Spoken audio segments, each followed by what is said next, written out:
Welcome back to McCarthy Performance. In this video, we'll be going over and rebuilding a 350 Chevrolet. So we've got the rods all balanced. I'm going to take them apart, deburr them, blast them a little bit, get some of the orange off of them. They're just starting to turn a little bit and get them cleaned up. Going to be installing the retro well, it isn't a retro lifter for the roller, but this engine didn't come with this. It is on the engine. The retaining plate is drilled. This is not drilled, so we'll be putting that on and going to a hydraulic roller cam in this engine. So here's the engine. It's pretty much all set to go. It's got actually a pushrod cavity in it. This is probably out of a truck.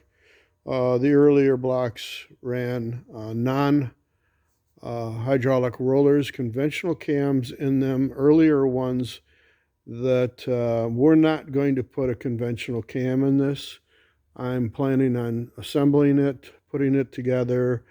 I don't know how far I'm going to go. I might sell it as a short block, although I have enough parts to make it a complete engine. Very mild, brand new pistons, ARP rod bolts. All machine shop, all the work on it's fresh, so we'll get going on it. So we've got these center punched for the lifter hold down tray, or the spider is what we call it. Checking it and making sure that it looks good. It's in the center of the lifter. And so I'm going to drill it. I've got a stop for the drill. I'm going to drill down. I'm going to drill these by hand because it doesn't need to be that accurate. I could put it up on the mill, but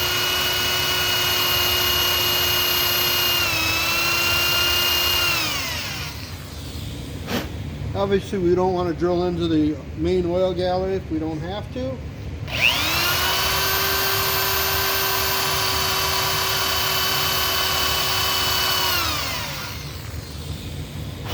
If you did, you'd put sealer on it, but where the stop is, we're pretty good. We won't have a problem.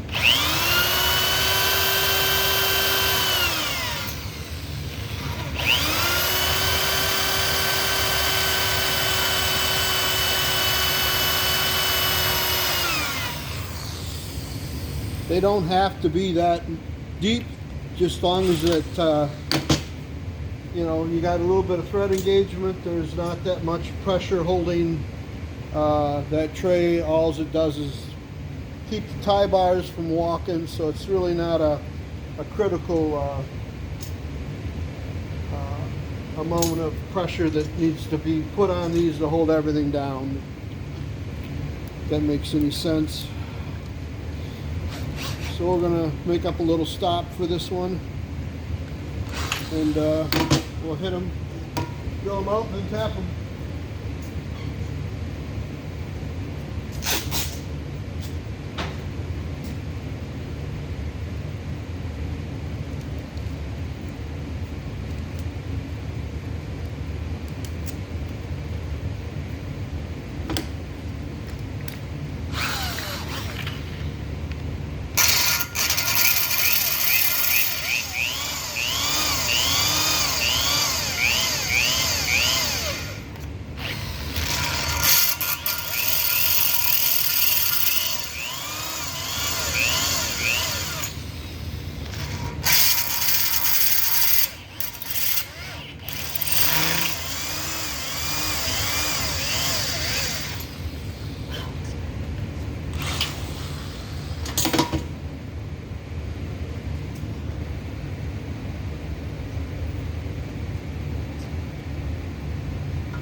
We'll start them and then we'll finish it with a bottom tap.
So I've got these drilled and tapped as far as I wanted to go.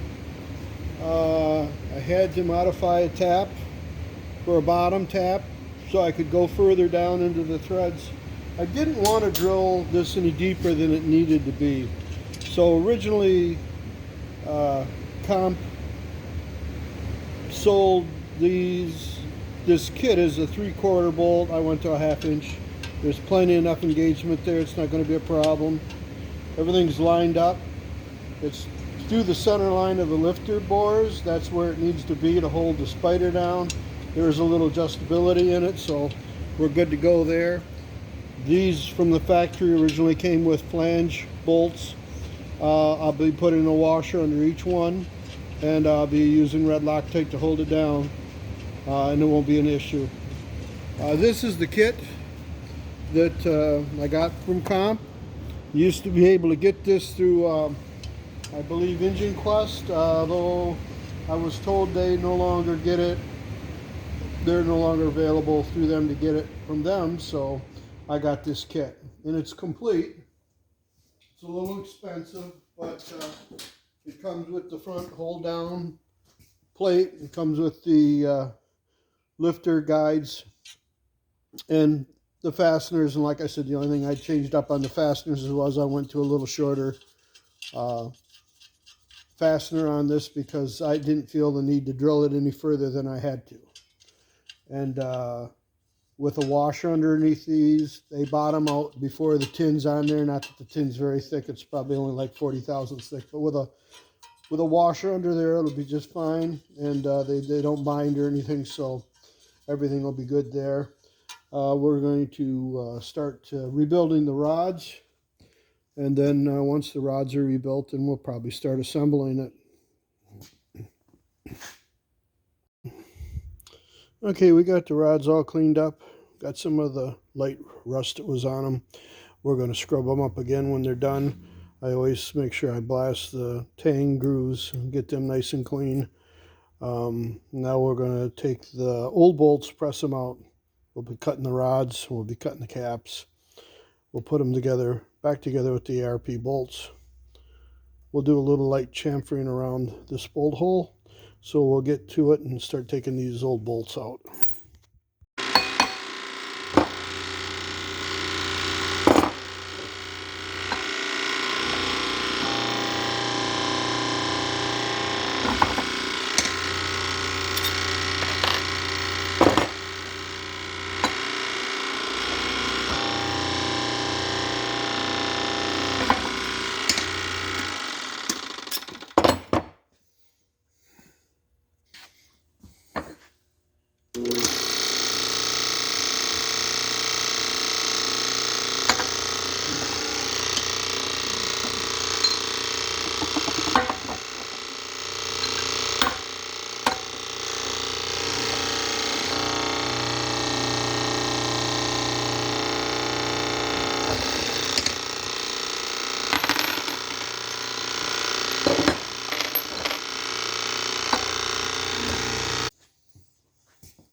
Make sure there's no high spots on the side of the rods when we clamp them in and cut them. We want them to register true on the face of the rod. Breaking the edges off the rod. Go over the mating surface to make sure that's no high spots on that so it cuts true.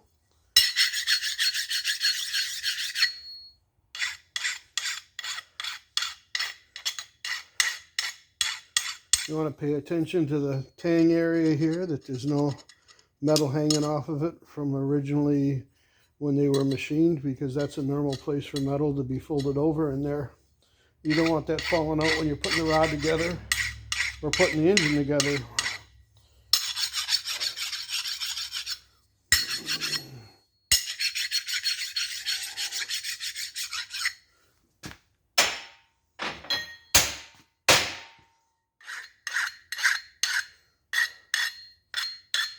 I like to take the edges and I like to roll them a little bit. Don't get too crazy.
Make sure there's no folded over metal on the sides of the rods. Just lightly hit them.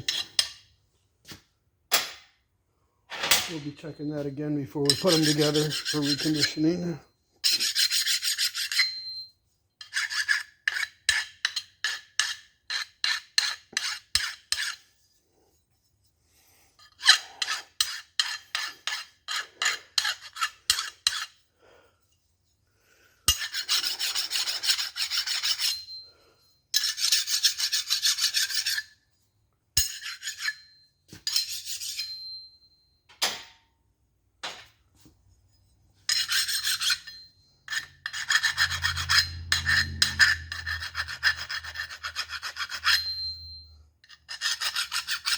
There's a big hunk of metal hanging off this rod, so I'll get it right now.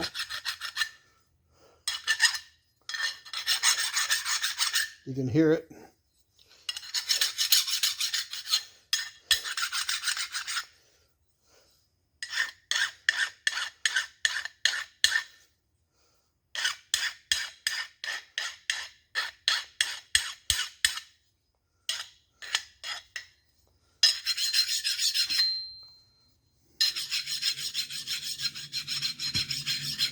So we got them pretty much close. We're going to start getting ready to cut them now. So we're going over the rods and where the bolt gets pressed into the rod. We want to make sure that this has got a chamfer on it. This one does, this one don't. So before we start cutting them, we want to put a little bit of a brake on that. So we're going to do that right now. We'll get them all pretty close to being all the same. So the factory doesn't necessarily do that. So we'll get them looking a little bit better. That's going to keep anything we press in the bolt. There won't be no high spot giving us a false reading on that. So we'll just hit it lightly. A little more. That's good. That's good. We'll break the edges make sure there ain't no high spot on it. We'll go in here and clean this out a little bit before we put bolts in. As you can see, this one has nothing. So we want to take care of that right now.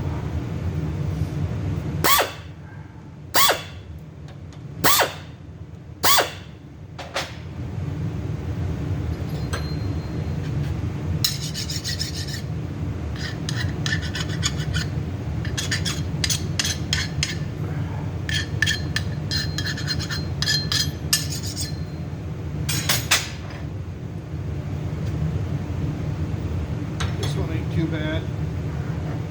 Give her a little touch.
One's good.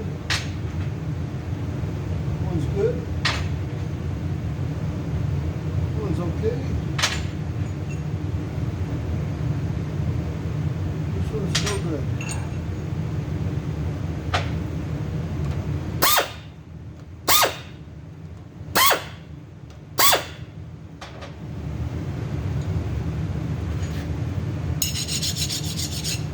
So we'll break the edges on these and we'll get cutting the caps and the rods.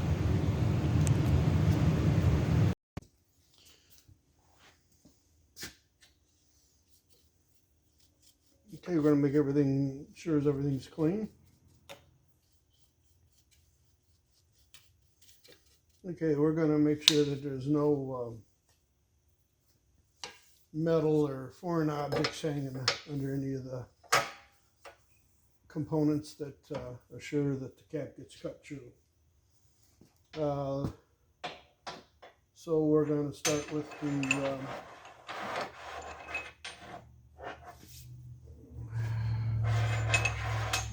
the rods first, then we'll cut the caps. We'll set this at 0. I'm going to take about 2 off.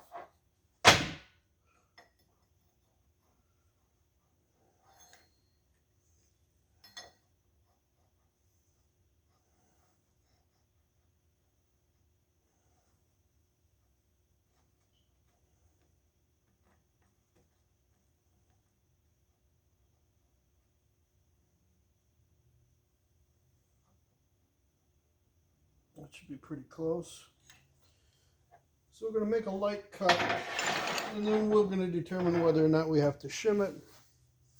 I always put the tangs all one way, so we're going to put the tang to the motor side of the machine. I'm going to clamp it in here.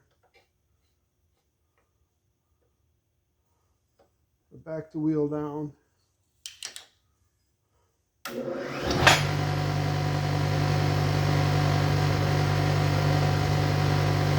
Until I hear it touch the wheel, I'm going to go across it and look at it.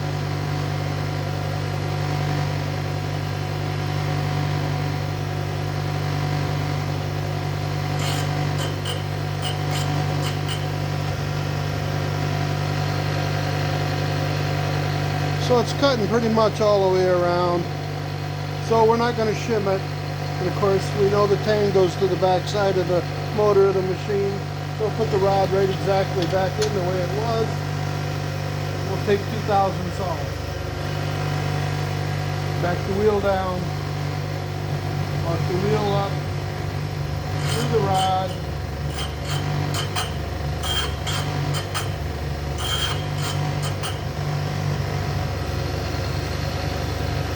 nice even cut.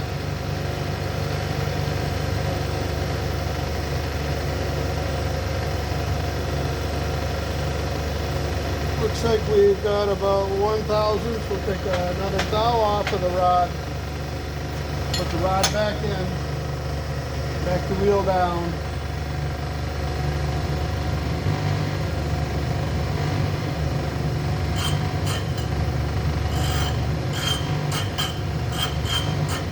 I'm going to call that good.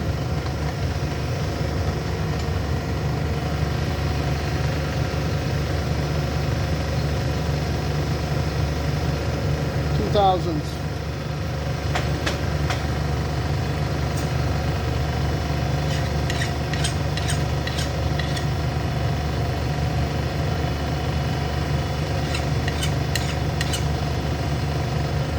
Set this rod aside. We're done with this rod.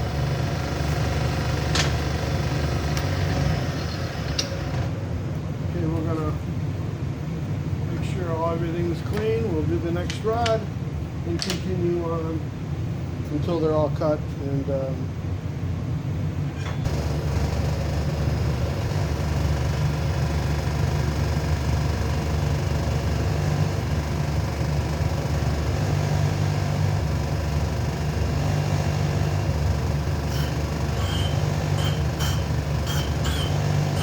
normally you can take the feeler gauges out of the feeler gauge holder. This is a shaky, this is a sketchy deal, but you know, obviously if it drops in there, that's going to be bad.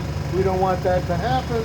I'm keeping an eye on it, but these are new feeler gauges, and that is the only 2000 feeler gauge that I have. Now, if you need thicker feeler gauge, you can cut up a Coke can. That's a little bit thicker than I need. So I'm not taking it out of here. Yeah, I know it's sketchy. So we're going to walk it across one more time.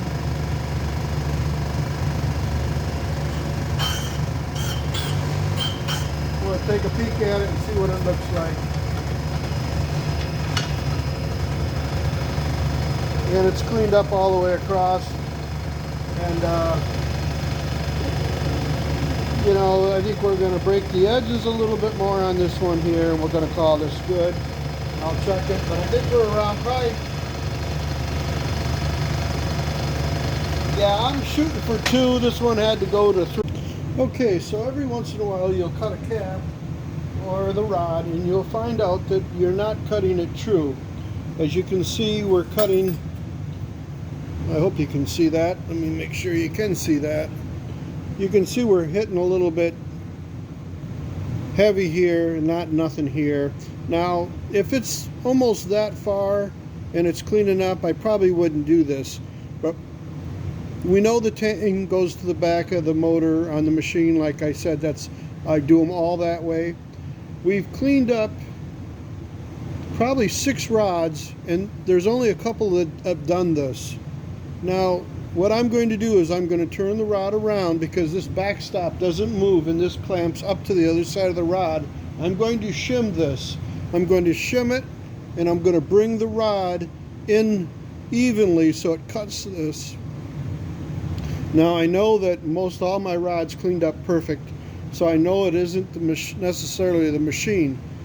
This happens, and you don't want to, you know, a couple thousandths ain't the end of the day, but this surface here usually is true to this surface. So if you cut this surface crooked, then this surface will be crooked, and then that'll affect the end play of the rod. You know, you get a couple in the bunch and they end up getting together, you can literally have the cap cocked one way or the other. So that's why I make a light cut on them and I check them. So we're going to turn the rod around, and we're going to put probably about a 2000 shim here, and I'm going to make a light cut. I'm going to see what it looks like, and if it cleans up most all the way or all the way, I'm going to leave it with that too. And Okay, if you see, I've got the precision bar dropped down. I'm going to wipe that off and make sure that there's nothing underneath it. Okay, now I am cutting the cap. Sorry about the finger. I'm cutting the cap, and this cap isn't cleaning up, so I've shimmed it and I've flipped it around like I showed in the video. I've got a shim in it right there, and I've got this mirror that I talked about. I believe I said something about it, but if not, I've got a mirror, and I'm going to look up and I'm going to look at that cap, and I'm going to see how it's cleaning up. And I can see it. It's probably a poor picture for you, but it's cleaned up. So it's cleaned up all the way across with the shim that I've put in the cap cutter right there. 2000 shim. This one wasn't cutting square, so I flipped it around and I put a shim on it, and now it's cutting square. So I'm not trying to take a bunch off these rods. They were really in decent shape. I'm just putting new bolts in them. So I'm not going to take any more off that. It should be about 2000s. Taking 2 to 3 off of the rod and the cap, so that'll give me enough room to clean up. Should clean up pretty decent. You know, the 3 and 9, we want to make sure that cleans up good.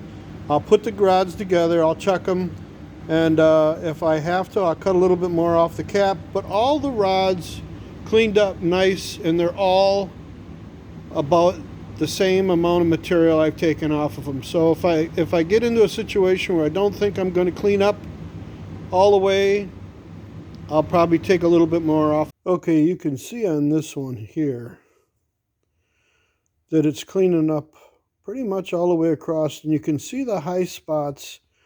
Sometimes these rods are cut pretty coarse from the factory. The stone is a lot more a smoother of a cut than some of this factory. If you do any small block Chevrolet rods, they're horrible. But so I won't be shimming this one because it's catching all the way across. It's cutting a little bit heavier here, but not much. You can see the difference there. So I think we're going to call this video here. Thank you for watching. I try to keep the videos a little shorter. It seems like I know some of this stuff gets boring after a while.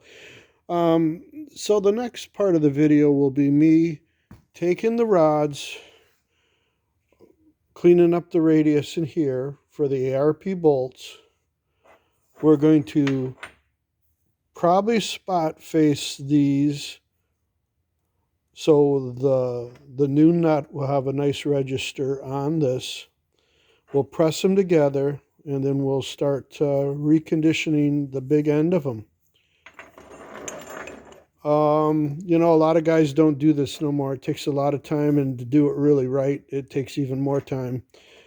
But it's something I don't mind doing too much. So if it was something that I didn't like doing, I would probably buy a new set of rods. But you know, it's just a stock mild engine, and these rods will be fine.